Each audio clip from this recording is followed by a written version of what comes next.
So what's up guys, this is Elise, and in today's video we're going to be going through the 10 updated most broken champions for patch 13.1. And yeah, these are according to the stats website, so we do have the stats from 13.1. We have a bunch of data to go through, so this is kind of like an updated video, if you will, from the predictions I made almost a week ago. So these are cold hard facts, you cannot argue with these. So I don't want to see anyone in the comment section having a pop at me, because you are having a pop at the stats. And because I feel sorry for all you hard stuck players out there, you're going to get the rune pages, summon a spell, skill order, and the items to build on these champions. But guys, so these aren't really going to help you actually like improve as a player. You're still going to be clamped. Trust me. I've seen it that many times. If you actually do want to improve, we have a massive sale on at our website at the moment, gameweep.com, link down below, description, comment section. And let me put it this way, if you don't actually climb from watching one of our high elo VOD analyses, especially mine, then I will be super surprised. I've coached to rank 1 at US, every role to challenger. If you don't improve from just watching one of my videos and they're only like 10 minutes long, you can send your lawyer after me. But anyway, let's get into the updated 10 champions. They're coming in at number 10. This is a champion who's really frothing the new jungle, this being Elise. So if you have a fetish for arachnids, pull out Elise. The reason why she's really like just enjoying this meta is because of the jungle changes in the preseason, where Riot made it just like less worth for enemy champions to invade, right? Because your camps for the enemy jungler are worth less experience, and they're also harder to take. They become tankier. That means that for Elise, because you are just pretty much a ganking champion, even from level 2, but definitely level 3 onwards, you don't have to worry about losing your camps as much, because they mean less. You can pretty much just like perma-gank more than ever before, and because of the buffs to Elise in Season 12, especially towards the latter stages, they've really helped her as well. By taking Dark Harvest, the damage you deal, especially after you land your Cocoon, especially with your Spider Q, your Venomous Bite, you will one-shot people. And because Night Harvest still got some nice buffs towards the end of Season 12, pairing this with Sorcerer Shoes and then Shadow Flame, the magic penetration, the damage you deal, it's kind of nutty. So Elise is number 10, and you can see the win rates at the top, 52.72%, S plus div, 15% ban rate, 2 OP. Coming in at number 9. This is Blitzcrank, so we're heading down to the bot lane here. The reason why Blitz is so good is because popular supports at the moment, so if we think of Janna, Lulu, Nami, Sona, Soraka, all of these enchantresses, right? They get picked in like every single game, I swear. So if you guys, by the way, are playing engaged supports, you have my respect. But Blitzcrank just does really well into all of them, because you land one rocket grab, they go boom. Even if rocket grab's damage got nerfed towards the end of Season 12, so from rank 2 onwards, who really cares? It's still 100 base damage at level 1. And if we think about your ultimate that got buffed in that same patch in Season 12, that base damage got increased as well. This is huge for Blitzcrank, right? Because you are a one-shot support. You land a hook, boom, 80 carry goes all in, and you will kill them. Also, it's important here for Blitzcrank, please run Glacial Augment into range matchups. Even if you're not into a range matchup, you can still run Glacial as your keystone to take bone plating in your secondary tree, so I know it's recommending second wind here. This is against poke matchups, right? Again,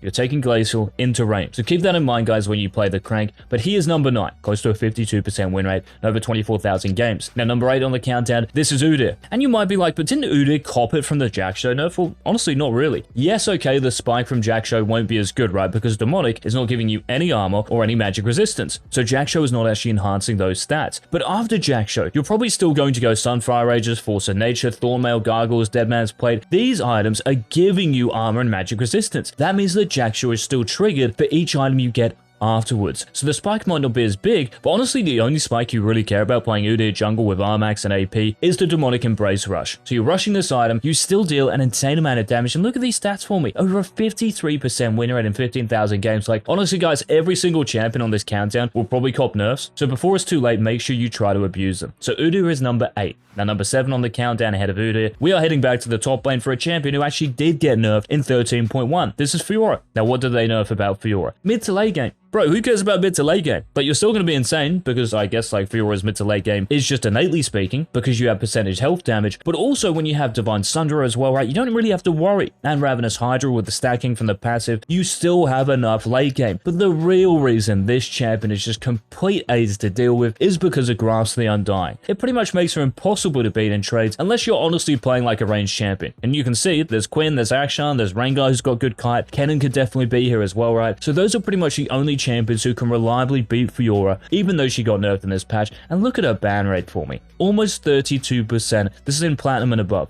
So surely something else has to change here, because honestly, like, I even feel sorry for Fiora mains before she became like pick and ban, because they really can't play their champion at the moment. So Fiora, number 7. At number 6, moving down to the bot lane here, the first of 2 AD carries, this being Draven. You can see the stats, close to a 52% win rate. This champion honestly is like pretty hard to play. So for him to have a really good win rate speaks volumes to how OP the champion is. And also, I don't know if you guys actually saw on Twitter, but one of the Riot employees said that Essence Reaver is getting buffed, right? So the cost is going up by 100 gold, but you're getting 10 extra attack damage. This is really good for Draven, of course, because after you get that initial serrated Dirk, you're building Essence Reaver. So he'll be even stronger next patch if that Essence Reaver buff does go through. Now, of course, guys, you can take Triumph as Draven here, like it's recommending, but honestly, Presence of Mind is probably better, and that's what they're running in high reloads, because it pretty much means you just can't go especially when you're playing Draven aggressively, using lots of Ws after you catch your spinning axes. Just a great way to actually just lane bully. So consider doing this in your games, and if you are a Draven one trick, please ban Samira. A W completely cucks you, it stops your axes, and it will make you want to commit. Now, moving on to the top 5, here we go. Well, a champion also hailing from Noxus, this is Darius. So Draven's big bro. The reason Darius is here, well, again, just look at the stats. That's pretty much it. They speak for themselves, right? But also, guys, if we think about why Darius is broken,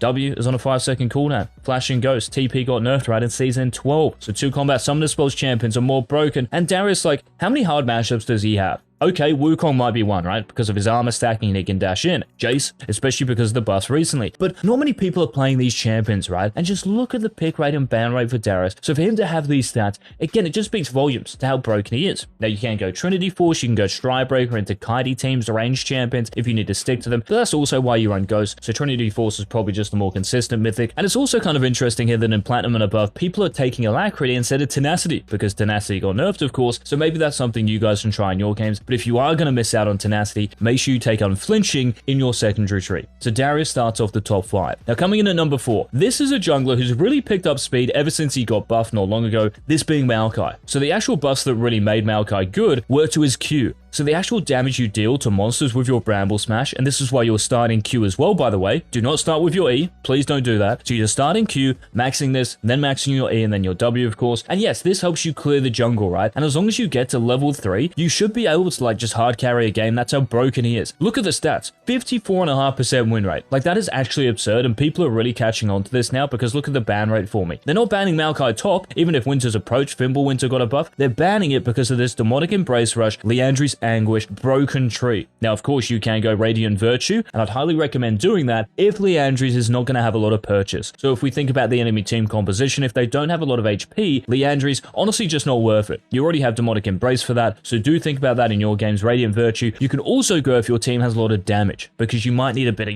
tankiness, a bit of backbone for the team. So yes, Maokai jungle, number 4. If you're not playing him, you're trolling. Now, number 3, on the countdown, the best AD carry, statistically speaking anyway, this is Samira. And Samira, just like I said, completely destroys Draven, and honestly, like every AD carry, I swear. Maybe apart from Xayah, because Xayah just loves champions who get into her face, but apart from Xayah, it's very difficult to actually play against Samira. And one thing I'd highly recommend doing, guys, if you are new to Samira anyway, is not actually getting your steel caps until after Shield Bow Collector, like it's recommending here. Because once you do get to Shield Bow, it's not really about your boots, right? Look, as long as your support has some sort of knock-up, so that might be something you think about in Champ Select, do I have something to actually proc my passive off and go in on? So boots, movement speed, you don't actually need it too much, because you have your amazing gap closing potential with Wild Rush on top of your knockup from your Daredevil Impulse. And a bit like Draven as well for the secondary tree, we are going to be taking Treasure Hunter, because stacking this should be easy. We are a snowballing AD carry. We are a team fighting AD carry as well, right? Once those fights start happening, 4v4s, 5v5s, getting pentakills. I mean, Samira is one of the best pentakill, multi-kill champions in the game. So yes, Treasure Hunter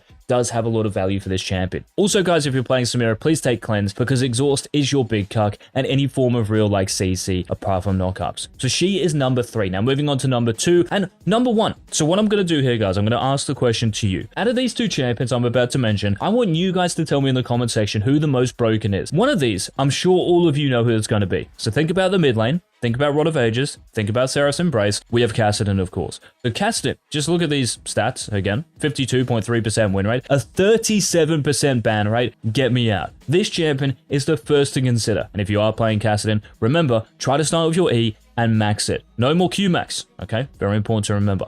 Now, the other champion, this is a champion who got a mid-scope this patch, and guess what? It's made him giga busted. This is Jax. Now, I know what you're thinking. His win rate doesn't actually seem too good, right? If we go to like Master and above, guys, this goes to like 53, 54%, close to 55%. okay? And Jax's win rate, well, especially in recent times, has definitely not been that high. So why is this the case? Well, it's really because of the ultimate change they gave him. So the actual damage you deal with your ultimate, particularly against multiple enemy champions, is insane. And remember as well, your passive, so where you deal more damage with that third auto attack, now happens every 2 auto attacks with your ultimate. That is beyond ridiculous. So your level 6 spike is like one of the biggest, if not the biggest in the game, and it makes it like impossible for champions to actually trade with you when you do get your Grandmaster at arms. So if you've played against a Jax, you will know what I'm talking about. There might be some tech out there with like Riftmaker and Nash's Tooth, but I don't actually think it's as good as simply going Divine Sunderer and then Bork. It just looks so broken, and the champion himself. So guys, let me know in the comment section, is it Jax, is it Kassadin for the number 1 and number 2 champion positions in terms of most broken for 13.1. Thank you so much for watching the video. If you did enjoy it, please leave a like down below, and until our next Season 13 daily upload, this has been EZCHALLENGER. Peace.